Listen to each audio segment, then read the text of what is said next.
दमोह जिले के किशनगंज में आज गुरुवार दोपहर 3 बजे प्रगतिशील किसान मिथिलेश श्रीधर के फार्म हाउस में श्री रेड्डीज फाउंडेशन के तत्वाधान में जीरो टेलेज तकनीक का प्रदर्शन किया गया। इस दौरान कृषि विज्ञान केंद्र के प्रमुख कृषि वैज्ञानिक डॉक्टर मनोज अहरवाल ने किसानों को उन्नत कृषि के विषय में जानकारी दी और जीरो टेलेज तकनीक का प्रदर्शन करते हुए किसानों को उन्नत खेती के विषय में टिप्स दिए, जिससे स्थानीय किसान बेहद प्रभावित हुए और आगामी फसल में इस तकनीक का प्रयोग करने की बात कही।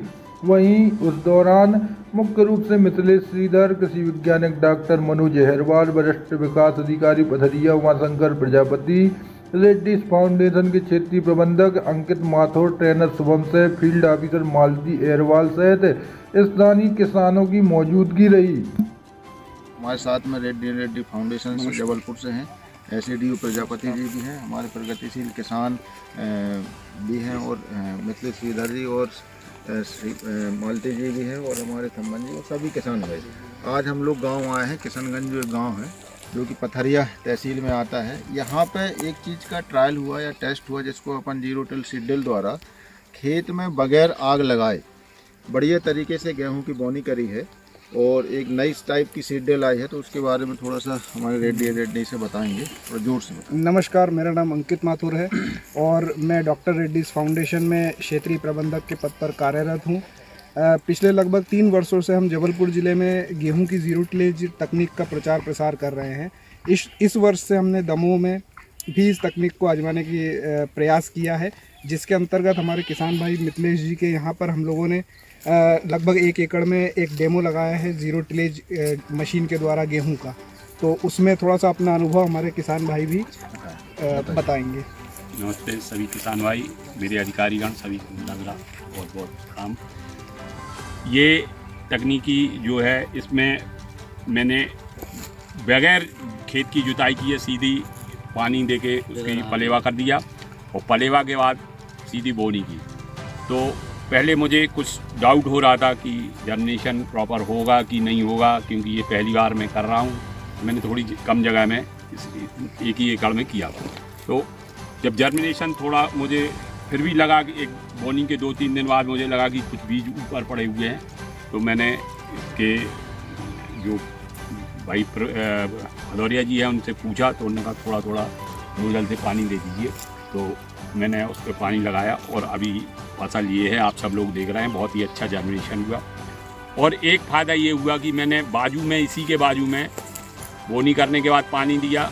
अच्छा। तो उसमें कचरा जमा है, इसमें कचरा नहीं। कचरा नहीं है, सबसे बड़ी बात कचरा नहीं है। जबकि कचरा मुझे यही डाउट था कि हो सकता है वो कचरा ज़्यादा होगा और फिर हम कैसे खेत करें, क्योंकि वैसे भी ये मेरी जैविक खेती है, तो इसमें मैं कोई रासायनिक मतलब वो चीज़ें उपयोग ही नहीं करता, ना कोई डालता हूँ के अंदर। धन्यवाद। तो हमारे SDO पथरिया भी प्रजापति। नमस्कार, मैं उमाशंकर प्रजापति, वरिष्ठ कृषि अधिकारी पथरिया।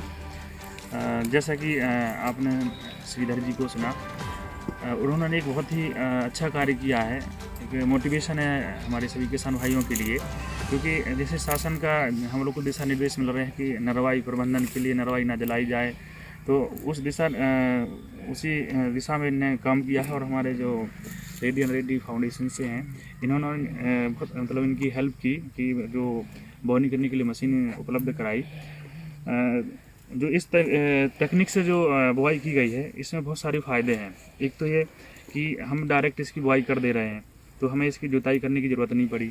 दूसरी चीज़, इसका जो नरवाई का जो था, एक रहता कि नरवाई की कैसे उसमें प्रबंधन करेंगे, तो डायरेक्ट बुआई की है और इसमें जो फसल के अवशेष हैं वो भी हमें दिख रहे हैं यहाँ पे, लेकिन हमारे जो जर्मिनेशन है उस पर कोई प्रभाव नहीं पड़ा है।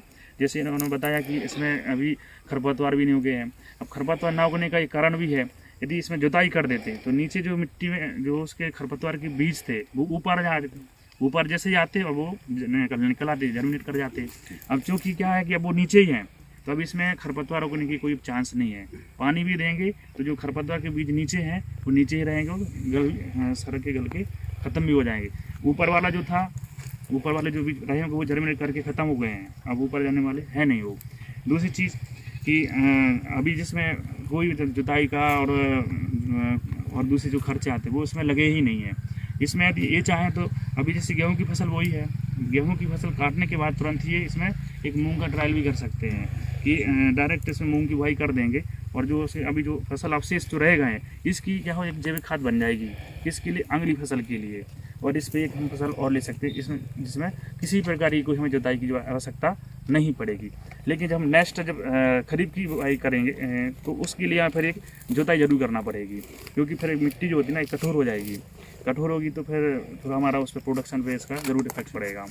तो सबको मेरा फिर से नमस्कार। अब फील्ड के हमारे मालती अहरवाल आइए, आप बताइए आपने कैसे इनका चयन किया, कैसे सिलेक्ट किया और कैसे, तो संक्षेप में बताइए थोड़ा जल्दी।